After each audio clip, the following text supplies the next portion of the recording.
यह अपराजिता का पौधा है। इसे हरसिंगार भी कहा जाता है। क्या आप जानते हैं कि हरसिंगार का पौधा घर में क्यों लगाया जाता है? आज मैं आपको पूरे हरसिंगार की जो कहानी है वो बताऊंगी, ग्रोथ है और साथ ही इसको किस तरह से रिपोर्ट किया जाता है, इसके फूल कैसे खिलते हैं और क्या हमें गार्डन में इसे लगाना चाहिए और किस तरह से लगाना चाहिए, ये सारी जानकारी मैं आपको अपने पूरे वीडियो में देती रहूँगी। तो नमस्कार दोस्तों, स्वागत है आपका मेरी एक और नई वीडियो में। तो आज मैं हरसिंगार की रिपोर्टिंग करूँगी और साथ ही बताऊँगी कि किस तरह से मैंने हरसिंगार के पौधे को अपने गार्डन में एक अलग जगह दी है। तो यह मेरा हरसिंगार का 1 साल पुराना पौधा है और ये नेक्स्ट ईयर, ये इस साल ये दूसरी साल होने को आ रही है और ये देखिए इसकी ग्रोथ कितनी अच्छी हो चुकी है।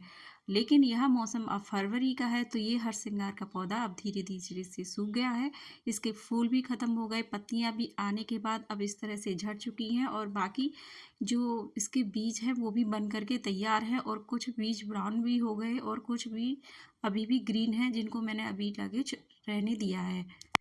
फरवरी का मौसम है तो पहले तो हम इसकी प्रूनिंग करेंगे और इसकी गुड़ाई करेंगे और इसको अगले सीजन के लिए हम तैयार करेंगे। जी हाँ, फरवरी से सितंबर तक का जो सीज़न होता है इसमें हमारा प्लांट नए पत्ते बनाना स्टार्ट करता है और इसकी ये ग्रोथ का समय होता है जब ये अच्छे से ग्रोथ कर लेता है। तो इसकी ग्रोथ को बनाने के लिए और इसको अधिक घना बनाने के लिए मैं पहले से इसकी करूँगी कटिंग। जी हाँ, इसकी मैं हार्ड प्रूनिंग भी करूँगी और इसकी बाकी जो बारीक टहनियाँ हैं उसको भी मैं कट करूँगी। इसके लिए मैंने एलोवेरा की पत्ती को अपने कटर पर अच्छे से लगा लिया है जिससे कि इस पर कोई भी बैक्टीरिया या कोई भी फंगस होगा वो हट जाएगा और जब हम इसकी प्रूनिंग करेंगे तो उस पर हमारे प्लांट पर कोई असर नहीं होगा। तो यहाँ पर इसकी देखिए ब्राउन जो बीज हैं वो इस तरह से दिखते हैं और कुछ पक चुके हैं वो ब्राउन कलर के होते हैं, जो अभी पके नहीं हैं वह ग्रीन कलर की हैं। तो ये तो अंतर होता है हमारे बीजों का। अगर हम ग्रीन कलर के बीज को तोड़ लेंगे तो वह जर्मिनेट होने में दिक्कत देंगे, शायद जर्मिनेट ही ना हो और अगर वो पक जाएंगे अच्छे से ब्राउन हो जाएंगे तो वह अच्छे से जर्मिनेट हो जाएंगे। आप इनको बरसात के मौसम में लगाइए, ये अच्छे से उग जाएंगे। और आप फरवरी का मौसम भी बहुत अच्छा है, मार्च का मौसम, फरवरी से मार्च के बीच में अगर आप लगाएंगे तो ये जर्मिनेट हो सकते हैं और अच्छे से उग भी जाएंगे। तो चलिए अब आपको बताती हूँ मैं कि किस तरह से हरसिंगार का पौधा हमें अपने घर में लगाना चाहिए। पारिजात या हरसिंगार का पेड़ या पौधा भारत में बहुत ही जगहों पर पाया जाने वाला साधारण सा पौधा होता है। इसे इसके तमाम पहलुओं की जानकारी कम लोगों को होती है। पारिजात का फूल तो खूबसूरत होता ही है, इसके अलावा इसका वास्तु, धार्मिक और पौराणिक महत्व है और साथ ही यह स्वास्थ्य में भी बहुत मददगार होता है।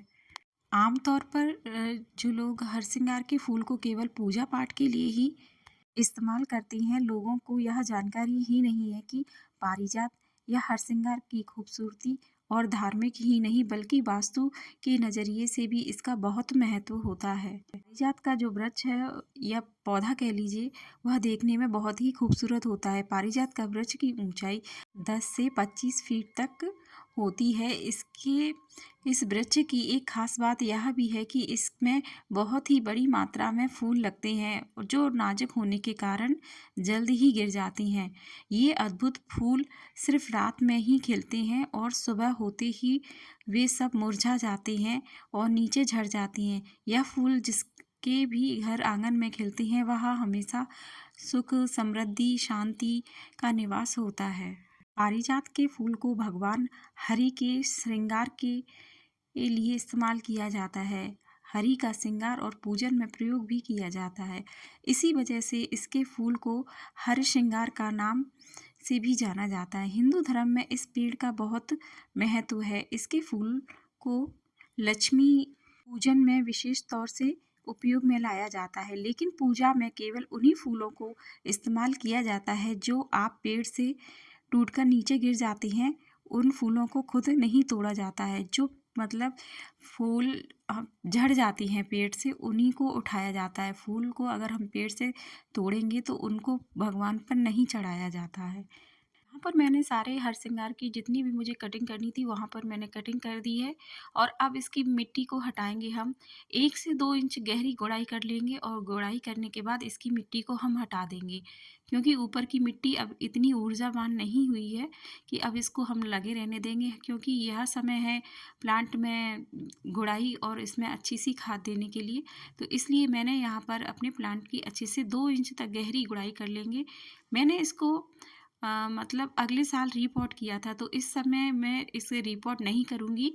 अगर रीपॉट करूँगी तो बरसात के ही समय करूँगी, क्योंकि वह समय बहुत ही अच्छा होता है। होता तो फरवरी और मार्च का भी है, पर ये मार्च मतलब लास्ट जाने को है, तो इस समय मैं नहीं करना चाहती अपनी प्लांट की रिपोर्टिंग। अब इसे सर्द बरसात के मौसम में करूँगी तो बहुत अच्छे से ये अच्छी ग्रोथ भी होने लगेगी। तो बस इसी पर्पज़ से नहीं किया है, क्योंकि ये समय बहुत अच्छा है। ये मेरा 2 साल कह लीजिए पुराना प्लांट है, बहुत ही अच्छा है। मैंने छोटे से प्लांट से इसकी शुरुआत की थी और ये आज एक बहुत अच्छा बड़ा प्लांट बन तैयार हुआ है। और साथ ही ये अच्छे से इसमें मैंने आपको शुरुआत में ही इसका वीडियो बता दिया था कि इसने पूरे साल मतलब सितंबर से अक्टूबर इसमें बहुत अच्छे से फ्लावरिंग हुई थी, और उसके बाद ये अ, फूल नहीं देता है। तो सर्दियों के सीज़न में ये फूल नहीं देता है, सिर्फ सितंबर से अक्टूबर और नवंबर फर्स्ट वीक तक भी ये अच्छे से फ्लावरिंग करता रहता है। तो बस यही है कि मुझे अपने प्लांट को एक अच्छी सी और एनर्जी वाली मतलब इसको एनर्जी वगैरह देनी है। तो इसके लिए हमें क्या करना है, बस यही करना है कि इसकी मिट्टी को हटा देना है।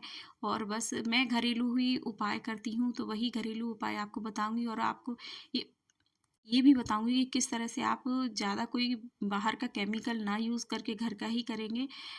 जो भी लिक्विड खाद वगैरह देंगे उससे आपका प्लांट एक अच्छी ग्रोथ ले लेगा। और साथ ही आपने जब देखा होगा मैं इसकी प्रूनिंग कर रही थी तो ये मेरा प्लांट कितना बड़ा हो गया था, 6 से 7 फीट तक हो चुका था ये प्लांट। गमले में जब इस तरह से हुआ है, अगर ज़मीन पे होता तो इसकी और अच्छे से हाइट जाती। पारिजात वृक्ष घर में लगाने से वास्तु दोष तो दूर होता ही है और घर में संपन्नता आती है। वास्तु शास्त्र के अनुसार इसे उत्तर पूर्व दिशा में लगाना सबसे अच्छा माना जाता है।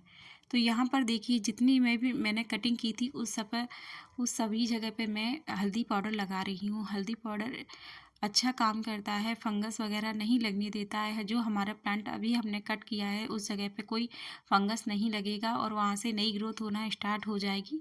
इसके लिए मैंने हर जगह हल्दी पाउडर का इस्तेमाल किया है। और साथ ही मैं इसकी पूरी जो उसकी रूट्स है जहाँ तक मैंने अच्छे से गुड़ाई की है और मिट्टी को निकाल दिया है, तो अब मैं इस रूट्स पर हल्दी पाउडर पूरा छिड़क दूँगी। और यहाँ पर मैंने 2 चम्मच हल्दी का उपयोग किया है, जिसे मैं अच्छे से इसकी जड़ों के चारों तरफ फैला दूँगी।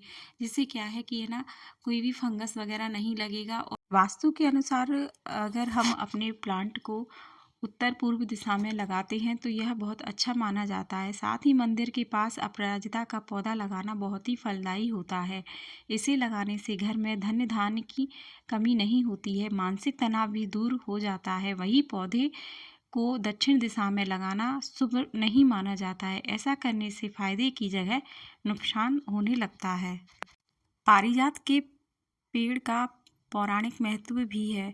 शास्त्रों में तो पारिजात को कल्प वृक्ष भी कहा गया है। मान्यता है कि पारिजात का वृक्ष समुद्र मंथन में निकला था और जिस घर में हरसिंगार का पौधा लगा होता है उस घर में सदैव माँ लक्ष्मी का वास होता है। यहाँ पर मैं एलोवेरा की पत्तियों को काट कर इसमें डाल दूंगी। एलोवेरा की पत्तियाँ फंगीसाइड का काम करती हैं, पेस्टिसाइड का काम करती हैं। ये बहुत ही अच्छी एक खाद का रूप होती हैं। आप इसे चाहे लिक्विड खाद के रूप में दीजिए, चाहे इस तरह से कट करके इसकी जड़ों के चारों तरफ फैला दीजिए, जिससे कि हमारा प्लांट अच्छी ग्रोथ करेगा। क्योंकि ये इनकी पत्तियाँ बहुत ही अच्छा काम करती हैं। तो सारी मैंने यहाँ पर 2 से 3 पत्तियाँ ली थी, सारी पत्तियों को मैंने इस तरह से काट दिया है। काटने के बाद इसके चारों तरफ फैला देंगे और इसके ऊपर हम नई मिट्टी डालेंगे। नई मिट्टी का मतलब ये है कि जो मिट्टी हमने इसकी निकाली है, चाहे तो आप उसी मिट्टी को धूप में अच्छे से सुखा करके उसमें खाद मिलाइए और उसको डाल दीजिए। चाहे आप एक अलग मिट्टी लेकर आइए और उसमें खाद मिलाइए और उसको डाल दीजिए। तो यहाँ पर मैंने इसी गमले की मिट्टी ली है, इसको रिचार्ज करना है, मतलब इसको और अच्छा ऊर्जावान बनाना है। तो इसके लिए ऊर्जावान बनाने के लिए मैंने यहाँ पर इसमें किचन कंपोस्ट खाद है उसको मिलाया है। यहाँ पर किचन कंपोस्ट खाद मिलाने के बाद जितनी मुझे इसमें ज़रूरत है उतने बार ही मिलाया है और मैं इसको गमले में डाल दूँगी। तो यहाँ पर जो ये मौसम है, इस समय ही हमें खाद का प्रयोग करेंगे तो हमारा प्लांट पूरे साल भर अच्छे से ग्रोथ करेगा और साल में हमें फिर कोई भी खाद देने की ज़रूरत नहीं पड़ेगी।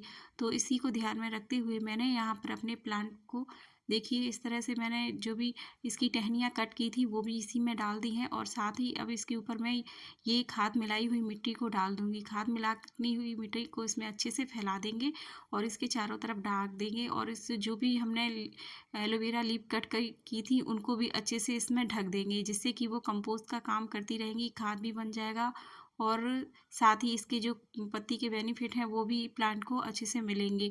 और मैं जब यह 2 दिन या 3 दिन का हो जाएगा तो मैं बताऊँगी ये किस तरह से अच्छे से ग्रोथ कर रहा है और रिज़ल्ट आपको जल्दी ही देखने को मिल जाएगा। तो इस तरह से सारी मिट्टी को इसको गमले को कवर कर देना है और 1 से 1.5 इंच की जगह हमको छोड़नी है, क्योंकि जब हम प्लांट में पानी डालते हैं तो मिट्टी ज़्यादा फिल नहीं करेंगे, क्योंकि प्लांट के पानी डालने के लिए इसमें जगह कम पड़ जाती है, इसलिए इस चीज़ का भी हमें विशेष ध्यान रखना है।